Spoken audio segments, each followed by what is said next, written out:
जी hello viewers. मैं हूं कमर चीमा अपने यूट्यूब चैनल कमर चीमा के साथ। और व्यूअर्स आज मेरे साथ मौजूद हैं आप सबके जाने माने शकील चौधरी साहब। एकेडमिक हैं, एनालिस्ट हैं और हिस्ट्री पे और जो करंट डेवलपमेंट्स हैं उन पर बड़ी नज़र रखते हैं। शकील चौधरी साहब, आपके वक्त का बहुत शुक्रिया सर। शुक्रिया कमर साहब। I am really glad to be with you on this show.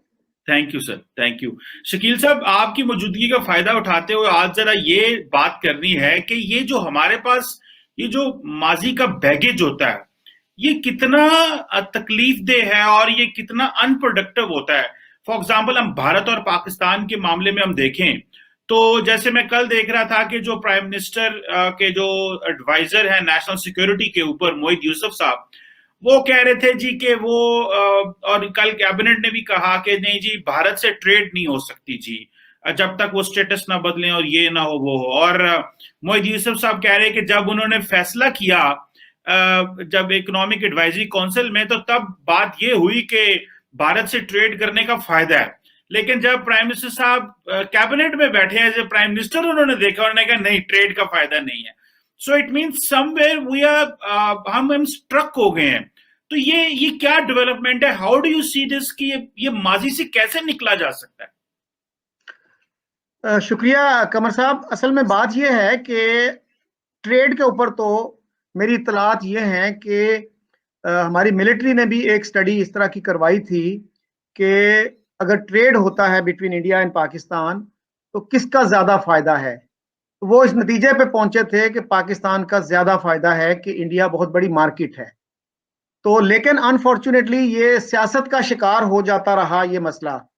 तो हमें जो है अपने हिस्ट्री को आज सिरे नौ देखना होगा। हमें ये एनालिसिस करने की जरूरत है कि हमारी जो पॉलिसीज हैं वो कितनी प्रोडक्टिव रही, कास्ट बेनिफिट एनालिसिस करना होगा। और मेरा ख्याल ये है कि जो थिंकिंग सेक्शंस है ना, सोचने समझने वाले लोग, उनको आगे आना होगा और सियासतदानों को ये समझाना होगा कि अपनी पैटी पॉलिटिक्स के लिए मुल्क का मफाद जो है उसको कुर्बान ना करें। ये मेरे ख्याल में जब तक अप्रोच नहीं होगी तो ये मसला हल नहीं होगा। अच्छा, चले, ये तो ठीक हो गया कि ये बात है कि थिंकिंग सेक्शन को आगे आना होगा। लेकिन आप क्या समझते हैं कि पाकिस्तान की जो मार्केट है, एक तो हो गया कि इंडिया को हम compete कर सकते हैं कि नहीं? क्या हम वाकई इस पोजीशन में हैं कि इंडियन मार्केट को compete कर सकते हैं? हमने एमएफएन स्टेटस नहीं दिया। फिर हमने, आपको पता है कि रिसेंटली जब जरदारी साहब के दौर में भी ये हुआ कि पंजाब के जो किसान थे वो परेशान हो गए कि अगर भारत से ट्रेड खुलती है। उस वक्त के आर्मी चीफ कियानी साहब भी इसमें सपोर्ट कर रहे थे और एक माहौल था। लेकिन हमारा किसान जो है वो वल्नरेबल हो गया। सो आप समझते हैं कि पाकिस्तान की मार्केट में इतनी जान होगी कि हम compete कर पाएंगे? ऑल्दो कर तो सकते हैं, लेकिन ये एनवायरनमेंट कैसा होगा? इसमें किसान या बिजनेसमैन हर्डल है या सिर्फ पॉलिटिशियन ही हर्डल है? देखिए ना, अगर तो किसानों के जेन्युइन मामलात हैं तो उनको एड्रेस किया जा सकता है। और एमएफएन जो है ना, मेरे ख्याल में एमएफएन बहुत मिसलीडिंग सा टाइटल है, मोस्ट फेवर्ड नेशन। तो इससे जो है आप अवाम को बिल्कुल जज्बाती कर सकते हैं, उनको भड़का सकते हैं। मुझे याद है जब जरदारी साहब के दौर में ये बात चली, इंडिया पाकिस्तान के ऊपर कुछ प्रेशर भी आया कि भाई इंडिया ने आपको 96 में एमएफएन दे दिया था, आप क्यों नहीं दे रहे। तो इन्होंने कहा जी ठीक है हम भी देते हैं। जब तैयारी शुरू हुई तो फौरन हाफिज सईद साहब ने एक जुलूस निकाल दिया और वो वागा पहुंच गए ये जुलूस लेके। वो कहने लगे कोई माई का बाप, जो कोई माई का लाल ये एमएफएन स्टेटस नहीं दे सकता इंडिया को। और उसका तर्जुमा वही करते हैं कि जी सबसे पसंदीदा कौम। अब एमएफएन जो है ना, it does not mean that. और एमएफएन का मतलब है नॉन डिस्क्रिमिनेटरी ट्रीटमेंट, कि जो रियायतें हम दूसरे मुल्कों को देते हैं आपको भी देंगे। इसीलिए अमेरिका ने जब एमएफएन दिया चाइना को तो उन्होंने इसकी टर्मिनोलॉजी को बदल दिया, they called it non discriminatory treatment. तो हमें भी यही करना होगा, ये करना चाहिए था, लोगों को एजुकेट करना चाहिए था कि MFN does not mean that. तो किसानों के जो शकूक शुबहात हैं उनको बिल्कुल एड्रेस करना चाहिए। और उसके बावजूद भी आप बहुत सारे इकदाम ले सकते हैं, इंडियंस के साथ बैठ सकते हैं कि ये हमारे कंसर्न्स हैं, इसको प्लीज एड्रेस कीजिए। लेकिन एक जिद ना बनाएं उसको कि जी हमने तो देना ही नहीं है एमएफएन। तो everything can be worked out. अगर आपके ताल्लुकात अच्छे होंगे तो they will also be more receptive, they will be more accommodating. अच्छा, तो ये बताएं कि जो अभी इमरान खान साहब ने फैसला किया है कि हमने जो है वो ट्रेड नहीं शुरू करनी, आप नहीं समझते कि वो जो रे ऑफ होप थी, जो रिसेंट थोड़ी बातें हो रही थी जी के हमने एयर स्पेस इस्तेमाल की श्रीलंका जाने के लिए, और जो एलओसी के ऊपर डेवलपमेंट्स हुई, खत लेटरबाजी हुई, तो अब ये जो मजीद उम्मीद है वो खत्म हो गई है। आप क्या समझते हैं, ये इमरान खान साहब की सियासी कमजोरी है, या ये कि बेसिकली एक स्ट्रेटेजिक फैसला है पाकिस्तान का? असल में मेरा ख्याल है कि ऐसा इसमें जो पॉलिटिक्स है ना, पॉलिटिक्स प्लेड अ रोल। कि जब ये बात चली, हमारे फाइनेंस मिनिस्टर ने ये कहा कि हम ये चीनी मंगवाने जा रहे हैं, हम कॉटन मंगवाने जा रहे हैं, तो उसका बड़ा एडवर्स रिएक्शन हुआ, खास तौर पे पीएमएलएन की तरफ से। पीपल्स पार्टी की तरफ से उस तरह का रिएक्शन नहीं आया, लेकिन पीएमएलएन ने, they wanted to settle scores with the PTI. वो कहते हैं हमारे लीडर को, हमारा लीडर जब ट्रेड की बात करता था तो आप कहते थे कि जी मोदी का जो यार है गद्दार है, गद्दार है, अब आप क्या कर रहे हैं? हमारी जो पॉलिटिक्स है बाई पार्टीजन, इसमें वो नहीं है, कंसेंसस नहीं है कि हमारे मुल्क में, मुल्क के मफाद में क्या चीज है। Everything becomes petty politics. कि हमने जितनी भी हुकूमतें आई हैं, हर हुकूमत पे ये इल्जाम लगा कि ये प्रो इंडिया है, ये सॉफ्ट है इंडिया पे, और अपोजिशन जो है हमेशा उसने इसी तरह की बात की। तो अनफॉर्चुनेटली ये हमारे यहाँ जब तक एक कंसेंसस नहीं होता, ये तीन चार जो बड़ी पार्टियां हैं, they have to sit together. और हमारी जो सिविल सोसाइटी है, हमारे लॉयर्स हैं, थिंक टैंक्स हैं, उनको कुछ रोल अदा इसमें करना चाहिए कि इस तरह के इश्यूज जो हैं इन पे खुदारा पॉलिटिक्स ना करें। अगर मुल्क का मफाद है, गरीब आवाम का मफाद है, अगर सस्ती चीनी आपको इंडिया से मिल रही है तो ले लें, अपने इश्यूज को बेशक बरकरार रखें, लेकिन हर चीज को उसके ऊपर कुर्बान ना करें। Watch your own interest. तो शकील साहब, आप फिर क्या कहेंगे कि जो पाकिस्तान है वो कोई नई डायरेक्शन लेने के लिए तैयार नहीं है? मिसाल के तौर पे अगर मिडिल ईस्ट को देखा जाए तो वहां पे ये उन्होंने हमें प्रेशर डाला कि इसराइल को रिकग्नाइज करें और अपनी पोजीशन को सॉफ्ट करें। इंडिया के हवाले से हमने देखा कि हम अभी भी वो स्टैटिक पोजीशन में है। मिडिल ईस्टर्न कंट्रीज जो हैं वो हमसे स्टेप बैक कर गए फॉर सम टाइम, और आपको पता है हालात क्या हुए। अमेरिका भी स्टेप बैक कर गया और वो और तरफ जा रहा है। हम कोई डायरेक्शन लेने के लिए भी तैयार नहीं है, नए पार्टनर्स भी बनाने को तैयार नहीं है, नए एवेन्यूज भी तलाश करने को तैयार नहीं है। Where do you think we are heading in this complex environment? ये बिल्कुल दुरुस्त बात आपने की। मसलन चीन हमारा जो है, हमें बताया जाता है दिन रात कि जी हमारा सबसे गहरा दोस्त है, एग्जाम्पलरी फ्रेंड है, हमारी दोस्ती समुद्रों से गहरी है, पहाड़ों से ऊंची है। चाइना कितने अरसे से पाकिस्तान को ये कहता आ रहा है कि खुदारा focus on your economy, improve your development things, no. हम उसको भी तवज्जो नहीं दे पा रहे। वो भी कहते हैं कि हमारे भी इश्यूज थे, हमने उस पर लड़ाई नहीं की, उसको एक ऑब्सेशन नहीं बनाया। ठीक है, इशू भी चलता रहे, लेकिन हर चीज को उसके ऊपर कुर्बान ना करें, अपने मफाद को कुर्बान ना करें। आप इश्यूज को भी लेके चल सकते हैं, आप अच्छे ताल्लुकात भी, और जो इश्यूज का रेजोल्यूशन होता है वो भी, friends can resolve issues more easily than enemies. अगर आपका एनिमी रिलेशनशिप होगा तो दूसरा मुल्क आपको एक इंच जमीन नहीं देगा, लेकिन अगर आपके ताल्लुकात अच्छे होंगे तो वो मुल्क अगर आपको कोई राय देगा भी तो वहां पे उस तरह का रिएक्शन नहीं होगा। जैसे आप बांग्लादेश के साथ आप देख लीजिए, 2015 का जो एग्रीमेंट था बांग्लादेश और इंडिया का, उसमें इंडिया ने तकरीबन 10,000 एकड़ जमीन इंडिया को, बांग्लादेश को दी, लेकिन उसका कोई वहां एडवर्स रिएक्शन नहीं हुआ, इसलिए कि बांग्लादेश के ताल्लुकात अच्छे थे। लेकिन अगर इंडियन गवर्नमेंट जो है एक इंच जमीन भी दे तो वो कांग्रेस और बाकी जो पॉलिटिशियंस हैं वो एक इशू बना देंगे उसका, ये आपने क्या किया। So you need to improve relations in order to have resolution of your issues. अगर आप ये कहेंगे कि जी हम जब तक कश्मीर का मसला हल नहीं होगा हम कुछ नहीं करेंगे, तो you are stuck, you are not going to achieve anything. अब इंटरनेशनल क्लाइमेट भी आप देख लीजिए, it is not favourable to you. आपकी इकोनॉमी की हालत देख लीजिए क्या है। तो we need to do a dispassionate cost benefit analysis, और उसके लिए कोई अरस्तू की जरूरत नहीं है, हमारे सामने है ये सारी सिचुएशन। बिल्कुल सही है। आपके कहने का यह है कि जितनी ज्यादा मच्छी इकोनॉमी डेवलप करेंगे हम हर तरह के खतरों से भी लड़ सकते हैं, और हमें भले जो भी हो अगर हमारे पास स्ट्रांग आर्मी है, हमारे पास एक प्रॉपर अपरेटस है, हम हर तरह के खतरे को डील कर सकते हैं, लेकिन उससे पहले इंफ्रास्ट्रक्चर तो डेवलप करें।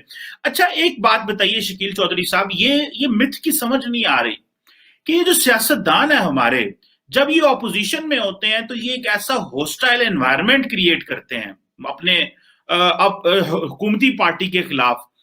जिस तरह पर्टिकुलरली अगर इंडिया के साथ देखा जाए, पर्टिकुलरली अगर इस्लामोफोबिया की बात की जाए, मगरब की बात की जाए, ये ऐसा होस्टाइल एनवायरनमेंट क्रिएट करते हैं कि जब वो पावर में आते हैं तो वो उसी के नीचे दब जाते हैं, और अगर वो कोई एक नया कदम लेने की कोशिश करते हैं तो वो माजी की यादें दिला दिला के जो मीडिया है वो उनको मार ही देता है। तो वो बेचारे अपने माजी के जो की हुई बातें होती हैं उसके नीचे दब जाते हैं। तो आप समझते हैं कि कोई लीडर्स की स्कूलिंग होनी चाहिए इंटरनेशनल पॉलिटिक्स पे, या कि ये इसी तरह ही होस्टाइल एनवायरनमेंट क्रिएट करके उसके नीचे दबे रहेंगे? ये बिल्कुल आपने सही निशानदेही की। हमारे यहाँ पॉलिटिशियन, जो भी अपोजिशन के पॉलिटिशियंस हैं, वो इसी तरह की सियासत करते हैं। मसलन आपको इल्म होगा कि सदर अयूब खान ने जब ताशकंद एग्रीमेंट किया तो सबसे स्ट्रांग जो उसकी डेनंसिएशन थी भुट्टो साहब की तरफ से आई। उन्होंने कहा जी ये अयूब खान ने मुल्क के साथ गद्दारी की है, कश्मीर बेच दिया और ये कर दिया वो कर दिया, और उसका एक राज है, मैं वो राज अफशा करूंगा। और वो राज कभी अफशा नहीं हुआ। और उनका जो स्टैंड था बेसिकली बहुत ही एंटी इंडियन था। उन्होंने कहा था कि हम 1000 साल तक लड़ेंगे। अब ये एक रिस्पॉन्सिबल लीडर की लैंग्वेज नहीं हो सकती कि हम 1000 साल तक लड़ेंगे। उसके बाद फिर देखिए क्या हुआ कि उन्हीं को शिमला एग्रीमेंट करना पड़ा। और शिमला एग्रीमेंट के बारे में बड़ी इंटरेस्टिंग बात मैं बताऊं आपको कि आसमा जहांगीर जो बड़ी पीस एक्टिविस्ट थी, ह्यूमन राइट्स एक्टिविस्ट थी, उनके वालिद गुलाम जिलानी साहब ने इतनी सख्त क्रिटिसिज्म की है जो किसी जमात इस्लामी वाले ने भी नहीं की। उन्होंने कहा ये एक सरेंडर डॉक्यूमेंट है। जनरल न्याजी ने जो सरेंडर डॉक्यूमेंट साइन की थी उससे भी खराब है ये। हमने अपना नजरिया बेच दिया, हमने ये कर दिया, हमने वो कर दिया। तो मैंने आसमा जहांगीर को एक दफा ये ईमेल भेजा and she said oh after all he was a politician. So ये जो है ना हमारे पॉलिटिशियंस का मसला, ये हमें हल करना होगा। और जो थिंकिंग सेक्शंस हैं, हमारे जर्नलिस्ट हैं, सिविल सोसाइटी है, उनको कोई जरूर इस तरह का पॉलिटिशियंस के साथ सेशन रखना चाहिए कि खुदारा watch your language, watch your tongue, जिम्मेदारी के साथ गुफ्तगू करें और अपनी पोजीशन जो है ना वो खराब ना करें कि फिर मीडिया आपके ही स्टेटमेंट आपके खिलाफ यूज कर रहा हो। बिल्कुल ठीक है। तो यहाँ पे जिस पोजीशन में हम आ गए हैं, यहाँ पे देखें, आपका जो नेशनल सिक्योरिटी एडवाइजर है उसको कल वो एक जियो पे इंटरव्यू दे रहे थे और वो कह रहे थे, उन्होंने सवाल पूछा तो उन्होंने कहा इस वक्त मैं एकेडमिशियन नहीं हूं, मैं पॉलिसी में हूं, सो मेरे से पढ़ी लिखी बातें ना करें, मुझसे वही बताएं जिस रोल में मैं बैठा हूं। तो वो अपनी कोई वो जो फोरसाइट है इस्तेमाल करने को तैयार नहीं थे। मुझे इतना पता है शकील साहब, जो मैं सिस्टम को थोड़ा समझाऊं, पिछले कुछ सालों में सिस्टम पाकिस्तान का जो है वो अपने आप को बदल रहा है, चीजें बदल रही हैं। हमारी जो आर्मी है वो एक इंतहाई बड़े क्लियर हेडेड है कि हमें किस तरह का अपना एक व्यू डेवलप करना है दुनिया के लिए। लेकिन मुझे ऐसे लग रहा है कि शायद सारे स्टेक होल्डर्स शायद उसको समझ नहीं पा रहे, और पर्टिकुलरली जो पॉलिटिकल लीडरशिप है वो। तो आप क्या समझते हैं आगे कैसे जाना है, how to move forward sir? ये तो हमें बताएं, हमने यही फंसे रहना है या कि हम कहीं ना कहीं पे कोई सोल्यूशन निकाल पाएंगे? आपने मोहित यूसुफ साहब की बात की। I have known him for a fairly long time. ये एसडीपीआई में आज से 12-15 साल पहले एक रिसर्चर होते थे, उसके बाद माशाल्लाह इन्होंने बड़ी तरक्की की, यूएस इंस्टीट्यूट ऑफ पीस में चले गए। लेकिन अब जो है पॉलिटिक्स में जब आप होते हैं ना तो फिर बड़ी मजबूरियां बहुत होती हैं। So you really need to give him some balance, क्या कहेंगे उसको, एक लीवे देना पड़ेगा कि अब वो एक डिफरेंट रोल में है। As academic he could talk more freely. तो जहां तक आपने मिलिट्री की बात की, that is a very good development कि मिलिट्री में अगर रीथिंकिंग है तो that is good news for every one of us. तो मिलिट्री की तरफ से अगर ये इनिशिएटिव आता है तो सबसे पहले तो मेरे ख्याल में मीडिया को खोलना चाहिए कि आप मीडिया पे इंडिया पाकिस्तान रिलेशंस के हवाले से, कश्मीर के हवाले से एक जेन्युइन डिबेट का एक स्टार्ट करें। Let there be a free debate. सारे नुक्ता नजर आए, जमात इस्लामी का नुक्ता नजर भी आए, बाकी नुक्ता नजर भी आए, तो that is what we need. जब तक आप ओपन अप नहीं करेंगे तो ये मसला जो है ना, जो भी हुकूमत कोई भी कंप्रोमाइज करेगी वो उसके ऊपर गद्दारी का इल्जाम लगेगा। तो इस गद्दारी के इल्जाम से बचने का यही तरीका है कि मीडिया को खुदारा ओपन अप करें, let there be free debate, और डेमोक्रेसी तो फ्री डिबेट ही का नाम है। तो जब तक हम ये नहीं करेंगे तो ये इल्जामात दर इल्जामात ये चलते रहेंगे। तो यानी कि आप कहते हैं कि अगर मीडिया के ऊपर बहस हो और इसमें जमात इस्लामी का, पीपल्स पार्टी का, सारी जमातों का है और एक एनवायरनमेंट तश्कील हो, तो मुझे ये बताएं चौधरी साहब के मीडिया पे हम भी जाते हैं, आप भी जाते हैं, मीडिया तो सारा टाइम रेटिंग में फंसा हुआ है। आप तो देखिए कि पाकिस्तान का मीडिया तो फॉरेन पॉलिसी को कवर ही नहीं करता, वो तो सारा टाइम डोमेस्टिक पॉलिटिक्स कवर करते हैं। उनके लिए अफगानिस्तान में क्या हो रहा है इसके लिए कोई उनका दर्द सर नहीं है। अमेरिका, यूरोप, उनके लिए प्रॉब्लम ही नहीं है। और हमारी जो सबसे बड़ी, मुझे as a student of politics समझ आती है, हमारी नाकामियों में से सबसे एक बड़ी नाकामी ये भी है कि वी लुक इनवर्ड। हम अंदर ज्यादा देखते हैं और बाहर बहुत कम देखते हैं कि ग्लोबली क्या तब्दीलियां आ रही हैं। तो how to motivate media and how to push them कि भाई आप जो है वो ये फ्री डिबेट कराएं और इस पे बहस होनी चाहिए, या कम से कम इंडिया के ऊपर, कश्मीर के ऊपर एक डिस्कोर्स तो डेवलप हो। बिल्कुल बिल्कुल दुरुस्त बात है जी, ये कि मीडिया की जो तरजीहात हैं वो मुख्तलिफ हैं, लेकिन उसमें मेरा ख्याल है कि अगर गवर्नमेंट ये इनिशिएटिव ले, जो सीनियर लोग हैं मीडिया के और जो ओनर्स हैं उनके साथ आप बैठें और उनके साथ ये बात करें कि भाई we need a free debate along these lines, उससे मेरा ख्याल है कि media will not say no to them, और मीडिया को भी एहसास होगा कि ये डिबेट जरूरी है। और रेटिंग्स का भी इतना कोई मसला नहीं बनेगा जब सारे लोग ये कर रहे होंगे। और दूसरा एक मेरे ख्याल में हमें जरूरत है एक्सपर्ट्स के भी। हमारे यहाँ अनफॉर्चुनेटली, अब देखिए इंडिया को हम कहते हैं कि जी एग्जिस्टेंशियल थ्रेट है हमारे लिए, लेकिन एक भी बंदा 22 करोड़ के इस मुल्क में हम नहीं कह सकते कि ये बंदा एक्सपर्ट है इंडिया पे। इसने जी 10 किताबें लिखी हैं इंडिया पे, इसने 50 रिसर्च आर्टिकल्स लिखे हैं इंडिया पे। इवन मिडिल ईस्ट पे देख लीजिए, मुझे बताइए कौन मिडिल ईस्ट पे एक्सपर्ट है जिसको हम कह सके, मीडिया उसको बुला सके कि यार ये मिडिल ईस्ट को ये बंदा समझता है। इवन अमेरिका को बताइए कौन कौन एक्सपर्ट है। हम जो है एक्सपर्ट नॉलेज नहीं, एक्सपर्ट्स नहीं पैदा कर पाए, हमारे पास एक्सपर्ट नॉलेज नहीं है। कितनी किताबें मसलन इंडिया पे हमने लिखी हैं पिछले 20 साल में, कश्मीर पे कितनी किताबें आई हैं, कितना लोगों का नॉलेज है कश्मीर के बारे में, इंडिया के बारे में, इवन मिडिल ईस्ट के बारे में। ये जो है ना, हम पता नहीं क्यों हम we want to compete with India on the basis of ignorance. उसके मुकाबले में आप देखिए इंडिया में कितनी किताबें छपती हैं पाकिस्तान के बारे में, कितने लोग हैं जो स्पेशलाइज करते हैं पाकिस्तान को।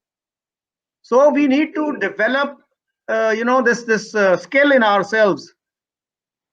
तो ये बताएं कि एक आखिरी सवाल है आपसे चौधरी साहब, कि जो पाकिस्तान का थिंकिंग सेक्शन है ये आप किसको कहते हैं, और ये कौन लोग हैं जो चीजों को मटेरियलाइज कर सकते हैं and they can be part of the solution? इसमें एक तो मेरे ख्याल में लॉयर्स में से आप चुन सकते हैं कुछ लोग, कुछ जर्नलिस्टों में से आप चुन सकते हैं, सिविल सोसाइटी में से आप कुछ लोग ले सकते हैं। तो लेट्स से कि हम अगर 20 लोगों का एक ग्रुप इस तरह का बना लें जो सेंसिबल लोग हैं, जो पीपल ऑफ गुडविल हैं, जिनकी इंडिया में भी कुछ ना कुछ एक क्रेडिबिलिटी है, इसी तरह से 20 लोग अगर इंडियंस हों तो इस तरह का एक 40 लोगों का ग्रुप, 50 लोगों का एक ग्रुप बन जाए, अगर वो इनफॉर्मल तरीके से कम्युनिकेट करें तो मेरा ख्याल है कि कुछ ना कुछ रास्ता निकल सकता है। बिल्कुल ठीक है, लेट्स होप जी कि रास्ता निकले। और मुझे इतना पता है कि कहीं ना कहीं पे पाकिस्तान और भारत की बात हो रही है, और ये सारी की सारी बात जो है वो बैक चैनल्स पे ही होनी है, और ये फ्रंट चैनल पे तो होती हुई नजर नहीं आ रही। और जो मजीद इंपॉर्टेंट चीज है वो ये है कि हमें मजीद एक हॉस्टाइल एनवायरनमेंट नहीं क्रिएट करना। जो गुडविल थोड़ी बहुत इसमें इस वक्त डेवलप हुई है, गो के अभी इतनी नहीं है, सिर्फ प्लेजेंट्रीज एक्सचेंज हुई हैं, ये गुडविल थोड़ी सी इसको मजीद जो है वो ये इंक्रीज हो। और इसी के साथ ही मैं शकील चौधरी साहब का शुक्रिया अदा करूंगा कि एक शॉर्ट हमने डिस्कशन की इनके साथ। और बेसिकली इसका मकसद यही था कि बैगेज ऑफ हिस्ट्री जो है ये हमारे लिए कितना प्रॉब्लमैटिक बनता जा रहा है, और hopefully it will be we will have a good time. आप कुछ कहना चाह रहे चौधरी साहब? जी, मैं चीमा साहब, before I take your leave, मैं एक शेर आपको सुनाना चाह रहा हूँ मुनीर नियाजी का। बहुत ही मुनासिब शेर है इस मसले के हवाले से। वो कहते हैं, गैर से नफरत जो पाली खर्च खुद पर हो गई, जितने हम थे हमने खुद को उससे आधा कर लिया। तो हमें जो है ना जी, इस रास्ते से अब निकलना चाहिए और हमें अमन की तरफ जाना चाहिए, खुशहाली की तरफ जाना चाहिए, अपने गरीब आवाम के लिए काम करना चाहिए। बिल्कुल सही है। हम तो अमन के लिए काम करना चाह रहे हैं, लेकिन भारत भी हमें स्पेस दे ताकि हम काम कर सकें। सारी बातें हम अकेले तो तालियां नहीं बजा सकते, उनको भी चाहिए वो भी हिले जुलें। और वो भी थोड़ी एफर्ट करें, थोड़ी हम एफर्ट करें। हम तो हमें ज्यादा एफर्ट करनी पड़ेगी, बिकॉज हमें अपनी आवाम को अपलिफ्ट करना है। So and we have to globally connect ourself, अपनी इकोनॉमी को मॉडर्नाइज करना है। लेकिन ताली दोनों हाथ से बजती है, तभी चीजें बेहतर हो सकती हैं। जोसफ बिल्कुल दुरुस्त है, दोनों ताली दोनों हाथों से बजती है। और मेरा ख्याल है कि अगर पीपल ऑफ गुडविल दोनों मुल्कों से सामने आए तो कुछ ना कुछ हल निकलेगा, क्योंकि इंडिया को भी ये पता है कि हॉस्टाइल रिलेशंस के साथ उनकी जो डेवलपमेंट है वो भी मुतासर होती है। पाकिस्तान को भी ये एहसास होना चाहिए कि जब तक हमारी दुश्मनी रहेगी इंडिया के साथ, जैसे हमारे अखबार लिखते हैं जी, अजली दुश्मन, इस तरह की लैंग्वेज से हमें एतराज करना चाहिए। कोई अजली दुश्मन नहीं होता, कोई अजली दोस्त नहीं होता, परमानेंट इंटरेस्ट होते हैं। तो हाँ, हमें जो है इस दुश्मनी वाला जो पैराडाइम है ना, इससे बाहर निकलना होगा। लेट्स सी हाउ ये कैसे सिचुएशन डेवलप होती है। और जारी बात है, डिस्कशन, डायलॉग, डिबेट और एक माहौल बनेगा, जिस माहौल से आप ये अल्फाज का भी टर्न कर सकते हैं, और जो लिख रहे हैं उनको ये एहसास हो कि वो क्या लिख रहे हैं, इसके क्या कॉन्सिक्वेंसेज हो सकते हैं। और क्योंकि पुराना एक जो आपका एकेडमिक डिस्कोर्स चला आ रहा है, जर्नलिस्टिक डिस्कोर्स चला आ रहा है, उसमें तब्दीली शायद इसलिए भी नहीं हो रही क्योंकि हम सोच नहीं रहे कि हमने किस तरह ट्रांसफॉर्मेशन लेके आनी है। जब आप ट्रांसफॉर्मेशन का सोचते हैं तो फिर वो जो लोग इर्द गिर्द होते हैं, they start moving and shaking. So let's hope things will be better, and we are in a position to gain some good development between both the countries. बिल्कुल sir, thank you very much, thanks again. Thank you very much, Shakeel Jauhar साहब, आपको बहुत मेहरबानी। Thank you sir, thank you.